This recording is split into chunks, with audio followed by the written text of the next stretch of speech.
My name's Ari. I'm one of the co-founders of Payload. I think everyone at this point knows who I am. I've done these webinars enough and post on LinkedIn enough.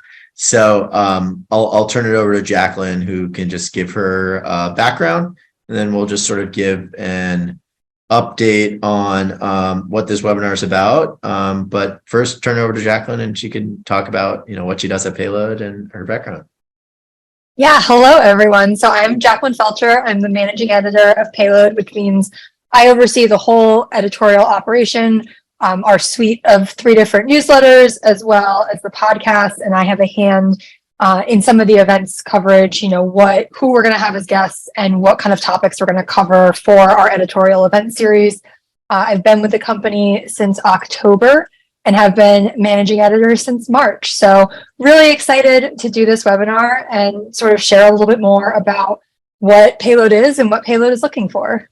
Thanks, Jacqueline. And yeah, I've started doing these webinars. We did one last month with Spire, and then I'm doing one next month, and I'll put it in the chat. It will be with the CMO of Maxar.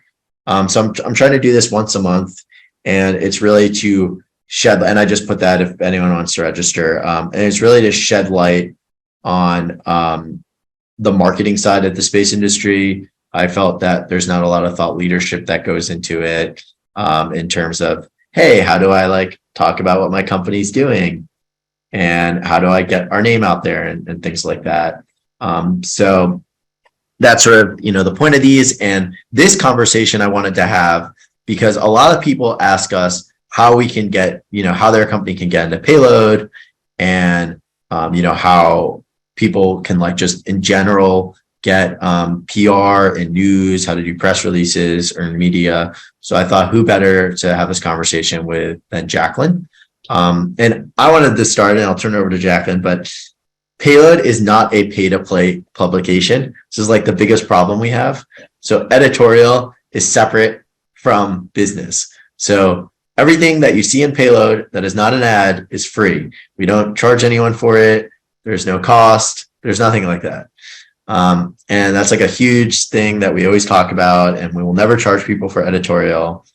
So I'll turn it over to Jacqueline, and maybe we can start with that topic of what are some of the biggest, I don't know if misnomers is the right word, but people think we're pay to play. People think oh, I have to pay. How does that work? Can you talk about just how you guys find stories and start with that? Absolutely. Yeah. I mean, that's definitely one of the biggest misconceptions I hear. And one of the things that I wanted to address off the bat is that all of our, I call it editorial. Some PR people will call it earned media, but all of our earned media is earned. It's not something you can buy. We cover stuff based on the news value, based on the value it provides to our readers. So I think that is definitely really important to highlight. Another question I get a lot is sort of how do we work with Payload? What does kind of the step-by-step process look like? So if you ever have news that you'd like to share with Payload, you can definitely reach out to me. I'm easy to find, easy email address. I'm just Jacqueline@payloadspace.com. You can also reach out on LinkedIn, Twitter. But usually the first step is really just chatting a little bit about what your news is and whether it's something we'd be interested in and kind of where it would fit into the newsletter. So usually the first step is just a high level conversation about what the announcement that you want us to cover is. The understanding kind of industry wide, though you're always free to clarify, is that conversation, I'm not going to go report on that conversation unless you tell me otherwise. This is kind of a feeling each other out. Are we the right fit? Is this news we're interested in kind of conversation? Then if you have a press release, I would love to see it. And we can work from there to decide kind of if it fits in Payload, where it fits in Payload, and what timing works to publish something. But, a lot of people reach out just to ask about kind of steps to work with Payload. The first step is really just reaching out and sharing your news so we can see if it's something we'd be interested in covering. So let's talk about Oh, actually, someone asked a question, so I want to answer that first. And by the way, feel free to ask questions. I'm going to try my best to get it. And if you're like if you're like, oh, I don't think this is like a great question, or like I'm afraid for everyone to see it, you can just message the me, or you can put it in the Q&A, and those are private. But someone asked, like, do you prefer that over email? Do you prefer that over phone call? Like, what's your preferred reach out? Maybe talk about like if it's the first time, or maybe talk about like, hey, if you have an existing relationship, maybe talk about those two scenarios. Sure. I do think there's a difference there, whether there's an existing relationship. I'm happy to have these conversations either way. I think a lot of times, especially if you do have a pre-written press release, it can be easier to send it over via email. I can take a read through it, digest it, and then happy to jump on the phone and chat further. That being said, if it's, a company or a person that doesn't have a relationship with us, I'm always happy to jump on the phone. I feel like I have a lot of conversations, much like this one we're having with everyone who's joined, kind of talking about the audience that Payload can help people reach, and kind of what we're looking for, who our publication is written for, kind of who our audience is. So always happy to chat further over the phone, especially if a company or person is newer to working with media. If it's more comfortable to chat over the phone and ask me questions, I'm always happy to do that.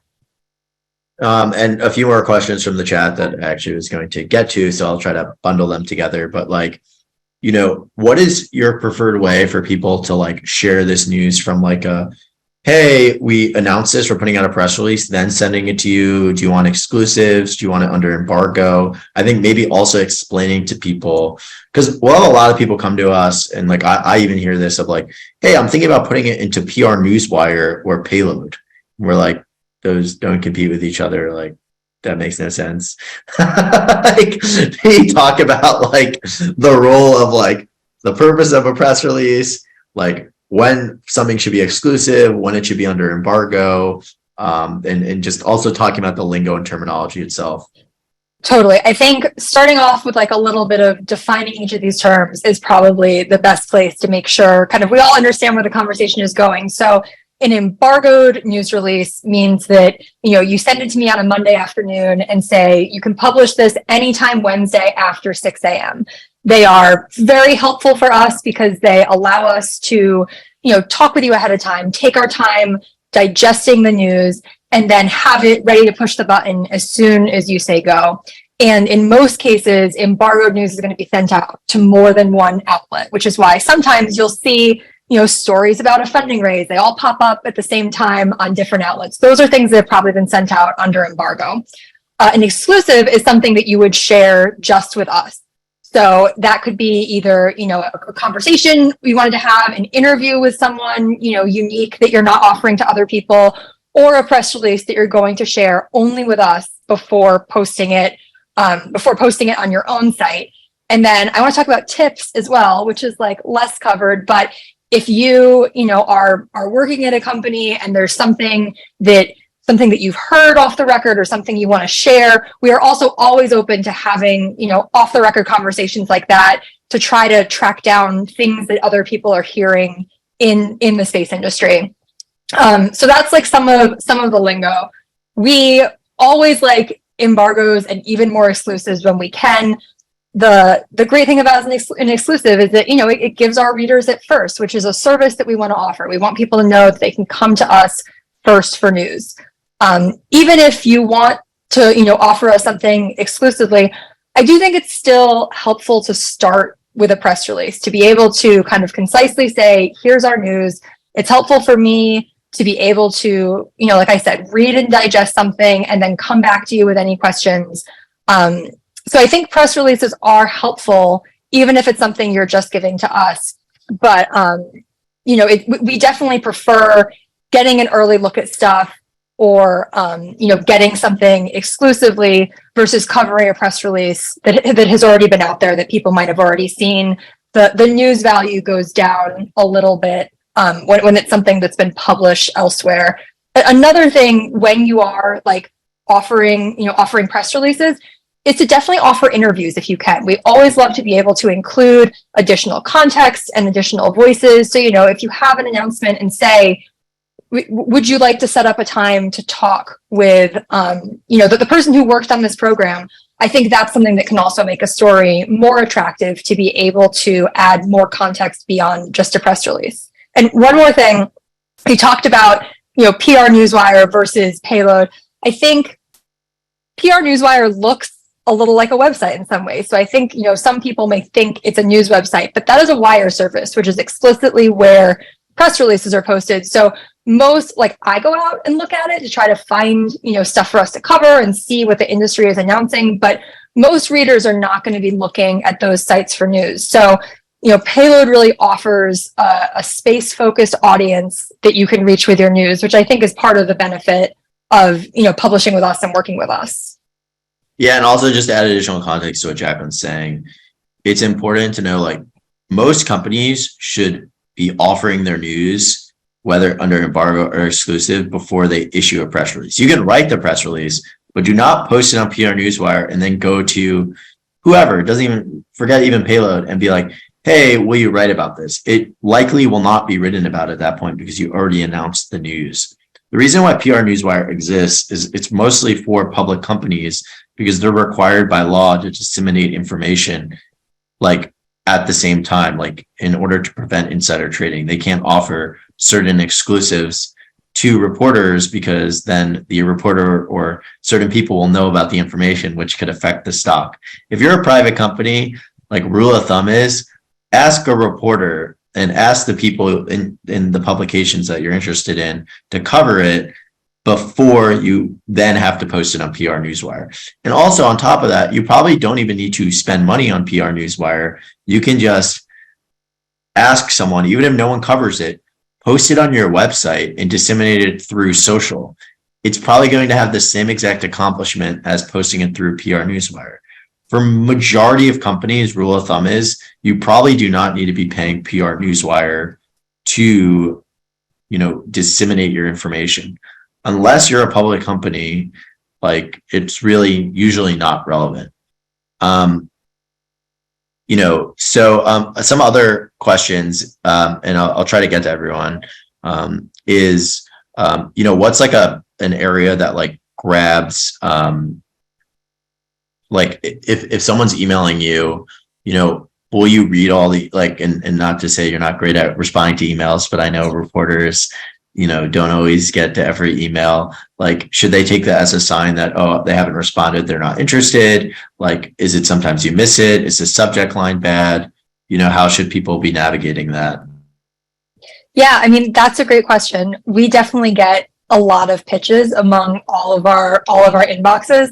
I do try to read all of them. There have definitely been times that someone will respond and say, just wanted to re-up this. And it is something that, slipped my mind or, fell to the bottom of my inbox that I am interested in. So definitely like follow up once. And I think if I get a follow up and I actually am not interested, usually at that point, I will remember to email back and say, like, we're going to pass on this one. So yes, I think you can definitely follow up. I think, when I'm looking through the pitches I get, I'm always looking for, something new. So whether it's a testing milestone or an announcement or a first milestone or, a funding announcement, if there's any, I feel like I get some pitches that are like, we do this cool thing. And I'm like, that's awesome. That's really exciting. But a lot of the times things that are actual news are going to kind of rise to the top of my inbox. If there's something, something different or something really unique that you are doing, I think you need to make a real effort to explain that so that, when the person who gets your pitch is reading through it and it's one of however many emails, I think you really want to make it stand out. So, think about when you read an article, like reading the lead, the first sentence of the article, like think about what would I want the lead of the article about this to say? Like, give me the so what up front. It is really helpful to sort of concisely explain what you think the story is. And then, the other thing, whenever we're able to get exclusive, like something that is exclusive to us, is going to get like a greater chance of being covered for sure. Those are kind of the things I'm looking for when I am reading through pitches. So Well, I'll answer one of the questions that was asked because it's easy. Does Payload publish press releases? No, we don't. So that's an easy question. So I'm going to combine sort of. Can I interject very quickly there? Yes. While we do not just publish straight press releases, because we are not a wire, like a press wire like that, we will link to press releases. So, if you have a hiring announcement or a contract announcement or a funding announcement or something that might not rise to the level of a story for us, and you've posted the press release on your site, please still send it to me, because we do have these rotating sections in the newsletter. Like, hopefully you guys all subscribe. Every day of the week we have a different kind of rotating feature. So we have On the Move, the term sheet, and the contract report. And that's a great place to be able to link to, smaller news that wouldn't rise to the level of a story that has happened over the last week. So even if we're not going to publish your press release, please do send us those things so we can include them in our roundups and keep readers up to date. So a couple questions here, which pretty much was like, how are we different than space news, different audiences, and like, what are we reporting on? Maybe talk about like, what is Payload, like what in terms of like what we're trying to report on, how we're different than other publications out there from an editorial point of view, and like what we're interested in covering most, and also maybe where editorials hoping to go in the next few years as well. Definitely, yeah. So in our sort of internal production guide, I really like this way of describing our coverage. While many publications focus a lot on the biggest news of the day or the biggest companies, the SpaceX's, the Blue Origins, and 80% of the coverage is on that, and 20% of the coverage is on these smaller startups that many people probably haven't heard of. We like to flip that on its head and put 80% of our coverage on startups that are doing cool things and funding announcements for the industry that don't really have a home being covered elsewhere, and contract announcements and contracting opportunities for our audience to make sure that they know what the government customer is looking for and where they can bid. So those are sort of some of the angles that we're interested in, and some of the companies that we're really interested in, or the kinds of companies that we're interested in. I think we do a really good job of covering like financing in the industry. There aren't, a ton of other publications or a ton of other reporters that are really closely tracking, series that are closed, funding rounds, that type of thing. So I think that's a place where Payload really excels. I also think the thing that sets us apart from others in the industry is like the Payload voice. We try to bring you news that is sometimes very serious, but we try to make it digestible and consumable and concise, and have a little bit of fun while we're at it. So I think that's something that we offer to readers that other publications necessarily don't. Also, I'm going to take this opportunity to talk about, we're also beginning to, expand on our business. So we announced today our Payload Pioneers. Maybe Jacqueline, you want to just talk a bit about what Payload Pioneers is, and I'll put the link in the. Yeah, I'm super excited about the Payload Pioneers. This is a lot of other trade publications do something similar, but not for space. So we are trying to be, the top kind of media recognition for space professionals, specifically for young space professionals. So this fall, we're going to be releasing a list of the top 30 disruptors and innovators in the space industry under the age of 30. Nominations are open. We've already gotten a handful of great nominations. There's obviously so much young talent in the industry. I have no doubt that we will be inundated with people, which is just a great thing. So we're going to be, like I said, we're going to be announcing this in October with profiles of each of the winners, talking a little bit about how they got into space and what they're adding to the space industry. So really excited about that. And the nominations are open through the end of July, open to civil, national security, government, investing, sort of any branch of the space community. We're interested in seeing sort of the best and brightest up and coming stars. So I put the link in the chat, everyone. So definitely, if you know someone, you should nominate them. You can't self-nominate, so you got to get someone to nominate for you. So please nominate folks. And then another question I got that I'll paraphrase a bit, change it, is, if someone has a relationship, like, obviously, Jacqueline, you're the managing editor, but, say they have a relationship with Rachel or something, when does it make sense to reach out to Rachel versus you? Or like, if it's another publication and someone switches, how do you go about like, hey, I had a relationship with X and now they're at Y, how do you think about building those relationships and managing those relationships, knowing, hey, this is the right person to speak to versus I should be speaking to someone else or something like that? Absolutely. Yeah. Because I'm always happy to take incoming pitches. Because we're such a small team, we don't really have beats per se. Like at a bigger publication, if someone covered national security space and someone covered civil space and someone covered commercial space, you would want to, see someone's body of work, see what they covered, and reach out to the person whose beat most closely aligned with the news you were pitching. If you don't know that, I would just kind of go to the highest up person and they will, field it out to the right reporter. But if you can reach out directly to the reporter is most likely to cover it, I think that's smart because they're going to have like most of the context when they're evaluating the press release. In terms of, Payload specifically, I think you should reach out to like whoever you have an existing relationship with. Like Rachel is wonderful, as anyone who works with her knows. So she has very good news sense to evaluate pitches on her own. And if you have an existing relationship with her, or you would rather work directly with her, I say go for it. But I am always happy to look at stuff.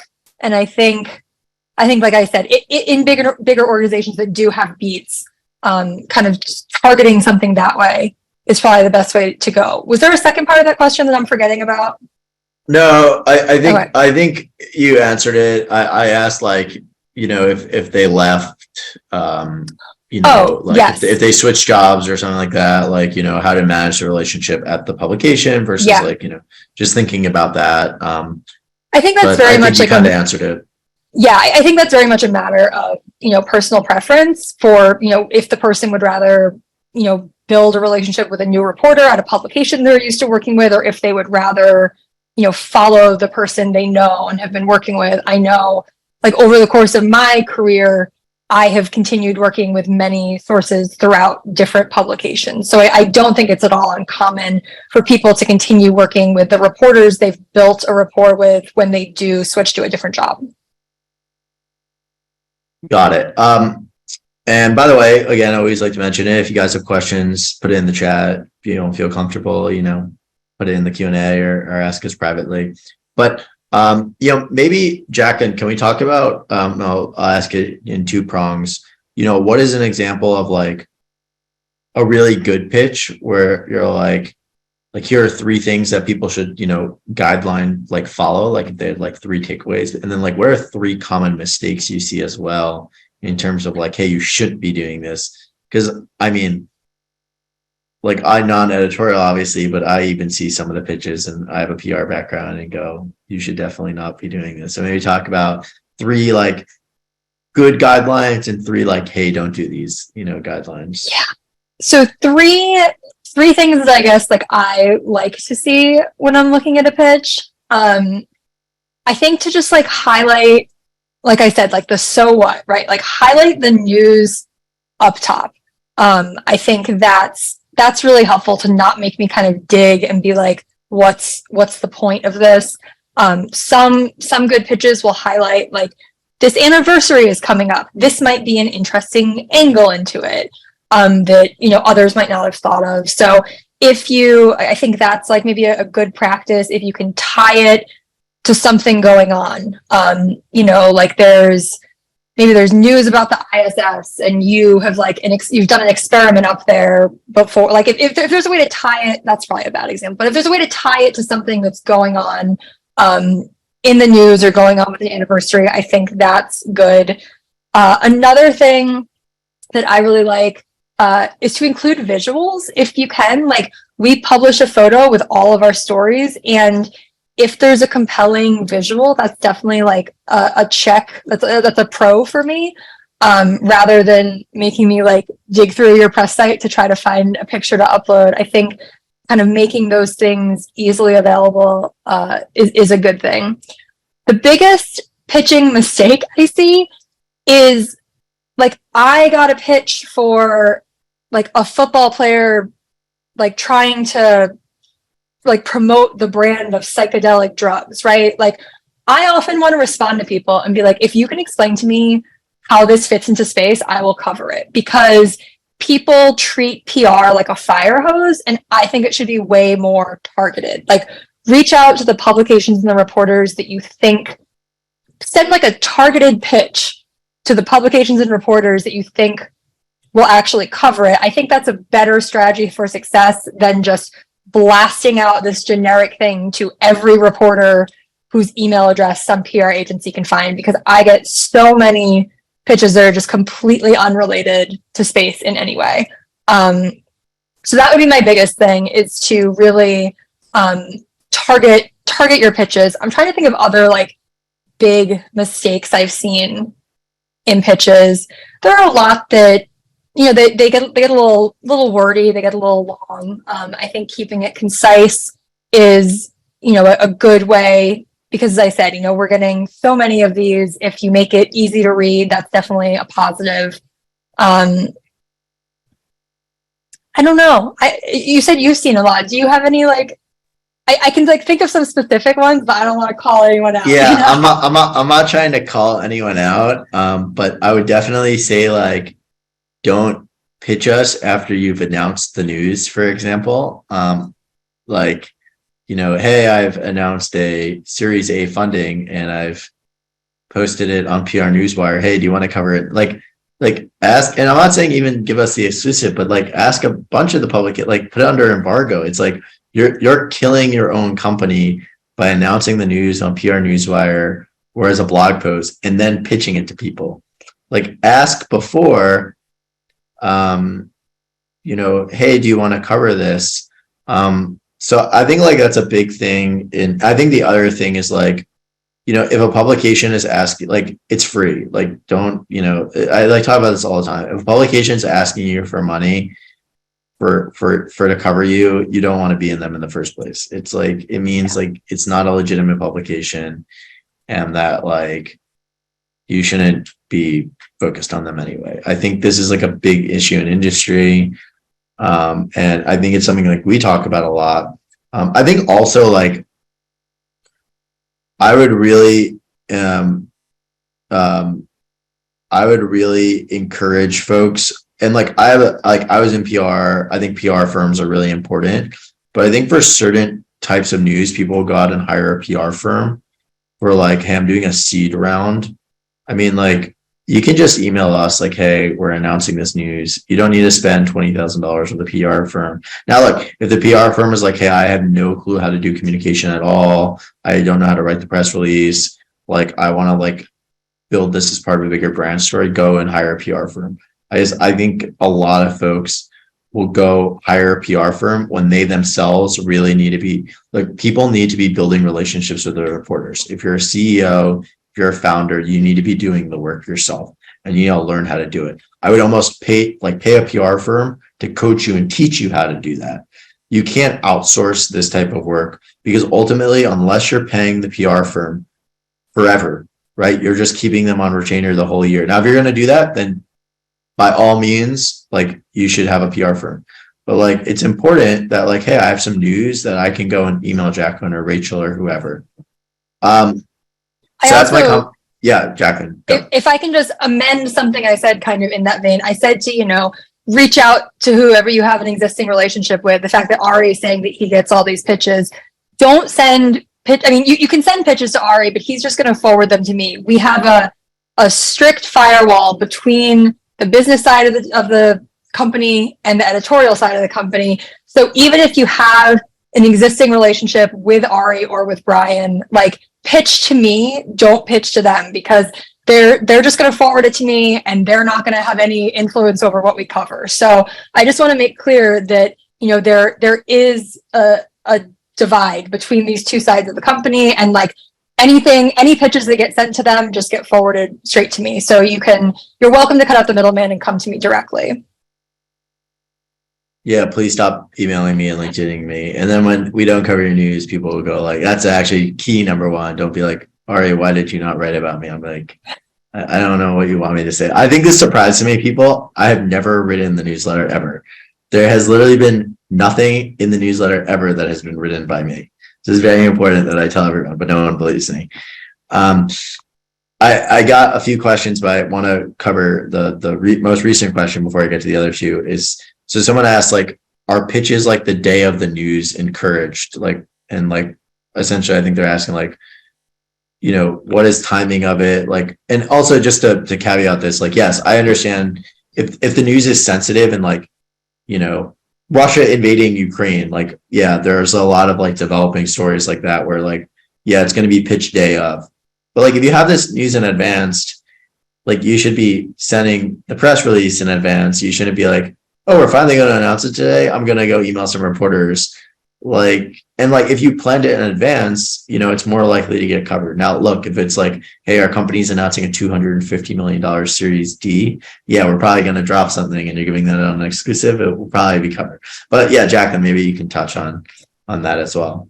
Yeah, definitely. I think like the more lead time, the better for all the reasons that Ari laid out. But like, we absolutely, like, part of being in journalism is dropping everything to cover big news on a dime and, you know, pivoting quickly. So day of pitches are absolutely fine, especially if it's, you know, something that just happened, or, you know, if there's something big happening in the news and you have someone at your company who's an expert on that and you want to shop them around for interviews, like, yes, absolutely send that out right away. We have like a late afternoon daily deadline that can be pushed as needed if there's like big news or late events in the day. So like if we get a pitch at 10, 11 o'clock in the morning, or even later than that, really totally doable to turn around and have it in the next day's newsletter for like news that is actually breaking. But for stuff where you have a heads up that it's going to be happening, it's always nice to just have a little more time and be able to plan our editorial calendar for the week a little bit. And we had a question, and I wanted to talk about the expert stuff that I'm going to try to combine into a bunch of questions. But can you talk a bit about like the role of like pitching experts and, you know, when that makes sense for Payload, but also like maybe talking about like, you know, if it's like it doesn't make sense for Payload, it makes sense for other publications, and how to go and pitch about experts. Because I think a lot of people, when they think about pitching publications, they think about, hey, I'm going to pitch news. But they also don't think about, hey, I'm an expert on this, and like this story isn't related to us, but I want to pitch this topic and like get us quoted in it. So can you talk about, like, we talked a lot about pitching news, talk about pitching experts at your company, where like Payload is interested in that stuff, what topics we cover, but also like, you know, say they're trying to get covered by Politico, where you used to work, like how that type of, you know, pitching works and best practices there. Yeah, I mean, I definitely get a lot of pitches that are like, if you're looking for a, you know, cyber expert, or if you're looking for an Earth observation expert, you know, consider this person at my company. I think in general, companies seem less likely or less eager to do this. I see it a lot more from like academia, like universities will send out press releases that are like, you know, like today, obviously we have the Virgin Galactic flight. We say, you know, this big thing happened. If you're writing a story, here are 3 people on our staff who can comment on commercial space flight, or, you know, the future of commercial space tourism, or whatever it may be. So I think that's super helpful. I get some emails with experts, you know, saying this thing has happened. Here are some canned, like ready to use quotes from our experts about them. I find those a little less helpful, again, because they're commoditized. Like anyone can use them at that point. I would rather take the time to set up a conversation and be able to, you know, ask my questions of the expert. So I think that's super helpful. If there's something timely going on that you have, you know, someone within your organization that they can talk authoritatively on it, I think you should absolutely pitch that. And like those, some of those, people that have been pitched to me have become sources that I've gone back to again and again, knowing, something cyber is happening. Mike is the guy to go to on that. So let me, go back to him. So I think that's a good way to build, more of a long-term relationship as well. And I think more companies should be doing it because there is so much, so much expertise within the companies. Yeah, and just because it was asked specifically, like, can you talk about like where the line is drawn for us in terms of our coverage around like, national security, like where obviously, we cover space, but like where for experts or actually stories in general, like is it like, hey, this is like more national security than it is space? Like where are the boundaries of our coverage as it relates to, if it's national security or if it's like government stuff or military stuff or even like commercial science stuff? Because like I know for us, like Rachel occasionally covers it, but like we're not covering a lot of science news. So maybe just talk about like the boundaries there.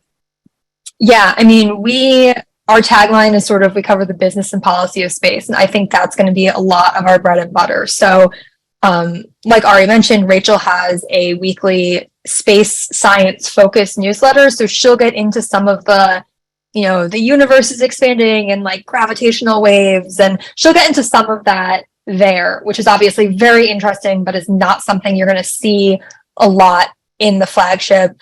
Same thing with space policy. I mean, we do cover policy in the flagship, but a lot of that is living in my weekly newsletter that goes out every Tuesday. You should subscribe again if you haven't. So yeah, we do have kind of different buckets that news goes into. In terms of national security, like we obviously cover military space, we cover the Space Force, Space Command, space tracking, obviously a military mission. We don't get as much into like the hypersonics and kind of that area of military space, but yeah, hopefully that's like a good summary of what we cover. Yeah, and also just so people know, as we'll talk maybe a bit more about expansion, but we do have a website. Most people don't realize this. I'll be the first to tell you our website sucks. We're building a better website so that it won't just be a landing page, and we're going to be working on getting our stories shared more with web and having more of a web presence. I think people know us from our newsletter and then the webinars and some of the events we're doing. But definitely in the next few months, you'll see a brand new website that's going to be very, web focused. It won't be just forcing everyone to sign up for the newsletter. And I shared in the chat signing up for Polaris, but also didn't want to leave Rachel out. So also signing up for Parallax. And definitely, recommend signing up if you guys don't sign up already. So a couple questions that were additionally asked. One, which I'm glad it was asked because we haven't addressed it, and it's a common question that I want to say is like top 3 questions asked. Do we accept op-eds? So maybe talk about op-eds and the future of that there. Yeah, so op-eds are not something we currently do. I am thinking about sort of whether that will change. I think, so as Ari mentioned, I came from Politico where I wrote their space newsletter, and we did publish op-eds there, but the bar was very high, right? It's not like, this person at this small company has a position that is going to benefit their company that they want to put out there. Because that's kind of just publishing your press release, right? So I would be interested in considering op-eds that are from, experts in their field and real like thought leaders about big topics. So, there's this new government regulation that's being debated. Your company probably doesn't have a stake in it, but what do you think about this? Or, if there's other stuff in industry that you are like truly an authoritative voice on, that people want to hear from, those are pieces I would consider at this point. But I think it's not something we currently do. And I think the bar for op-eds would be quite high for me. And one exception to that, which again is not editorial related, is for my marketing newsletter that is sent to a few people. I'm always looking for guest writing, but that's not really an op-ed. I'm looking for people to talk about marketing in space. So, and that's not really getting shared in Payload. It's just getting shared to the marketing newsletter. So if anyone's a marketer and they want to talk about what they're doing, feel free to send me stuff. I can say I will publish that. So for what it's worth, I often find that when people publish op-eds, like they have an interesting story or they have an interesting viewpoint, and often like those things can turn into stories. If it's like, we see this thing happening and we don't like it, so we want to publish an op-ed on it. Well, talk to me about why you don't like it, and then I'll go, see if there's someone on the other side, and we'll have like a good story about a debate in the space industry about this issue. So I do think, if you're thinking about writing an op-ed, like reach out to see if it could be something like that. Because I do think there are, like, we obviously want to hear what you guys have going on and what you're thinking. I just think op-eds in general, they can be less useful, and they're often the people who are writing them, like, writing is not their main job. So it can be helpful to kind of talk to someone and have someone write a story where writing is their main job. Yeah, and by the way, I shared Jacqueline's email because someone asked. It's Jacqueline@payloadspace.com. And also someone asked me about space marketers. If you guys go to, and that's, by the way, that's what this webinar is stemming from. I'm trying to make an effort to, give a voice to marketers in the space industry, because everyone's always so focused on business development and whatnot. And I'm like, whoa, marketers need a voice too. So I shared with you guys the link, and I'm pretty positive most people here who are listening are signed up. But if you go to marketing at the marketing.payloadspace.com, you'll see the type of content that I'm looking for. And honestly, it's exactly this webinar. It's the type of content we're trying to do. And I'm hoping later this year or next year to actually do some type of event in person, probably as part of another conference to bring together marketers. So look out for that. It's definitely something I'm trying to work on. But someone asked, and I'll just read the question: are there specific storytelling techniques or angles that either of you find particularly engaging when covering space related news?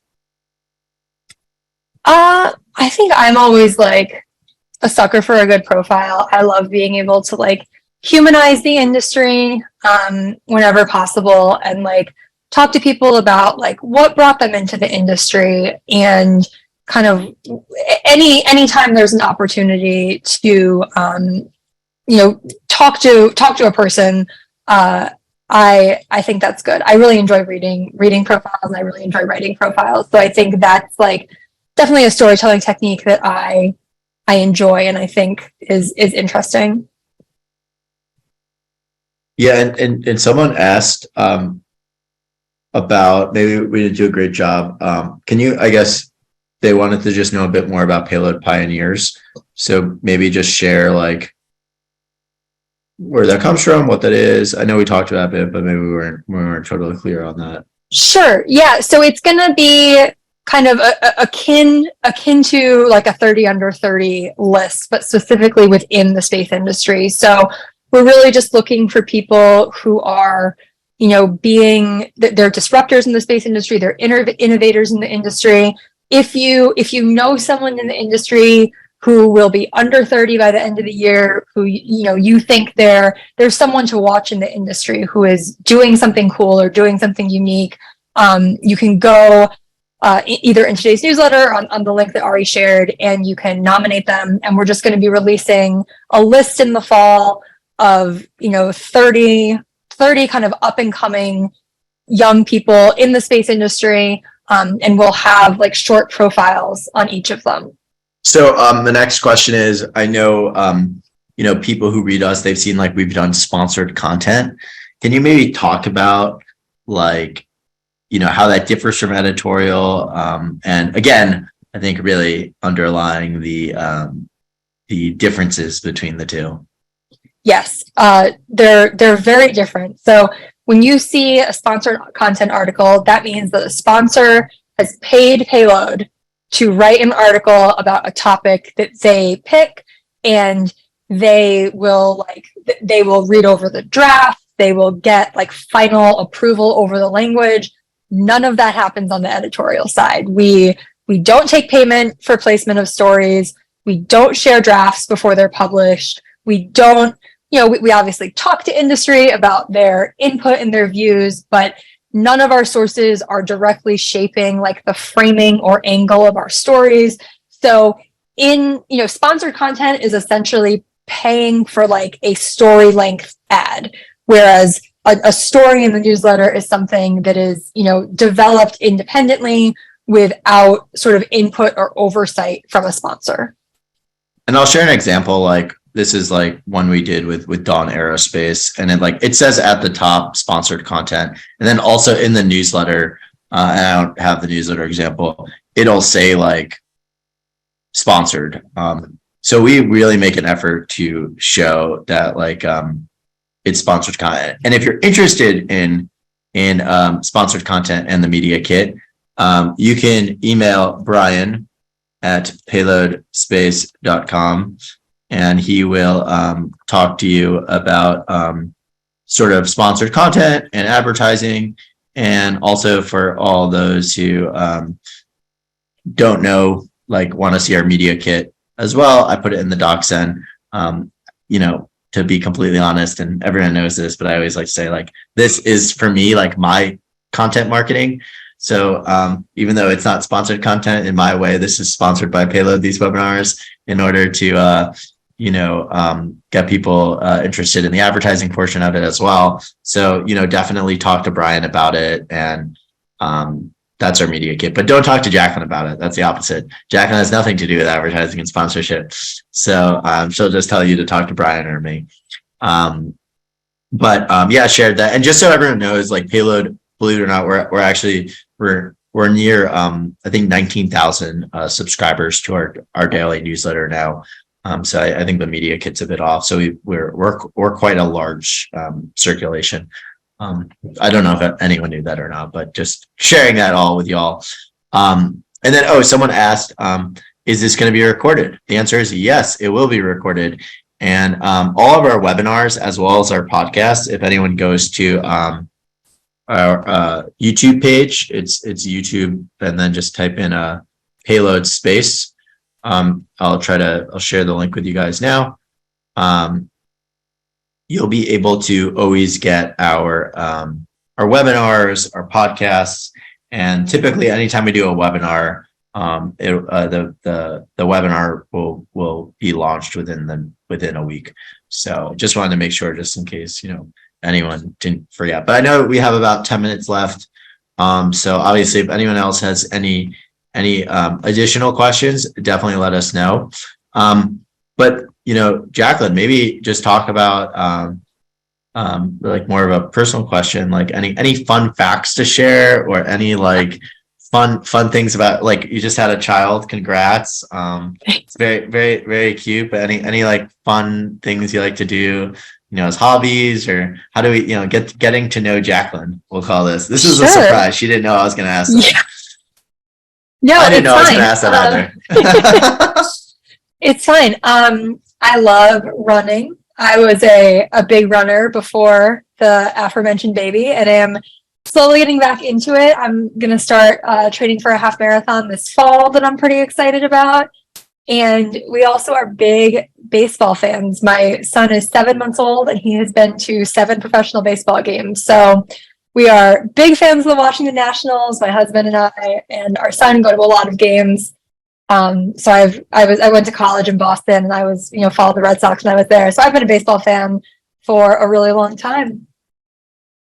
And then you also had a podcast during COVID, which oh my god, yeah, right. I did have a podcast. Wow, we're like really going in there. The podcast is now defunct, but I had, like, my husband and I started a podcast in 2020 it was called Running on Tap, and we just like drank fun beers and talked about running. And it was a lot of fun, but getting pregnant put a little bit of a damper on it. And then I have just not had the time between running Payload's editorial side and raising an infant. So it has been probably a year since we podcasted at all, but it was very, very fun. Big craft beer fan, and it was great to kind of spend an hour a week talking about beer and running, two things I love.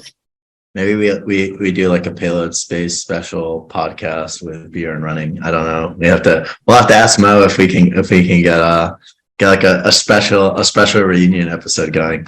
But yeah, by the way, anyone has questions or anything else as we're looking to wrap up in the last minute or so. So I just wanted to see if there was any last minute questions or comments. We got one.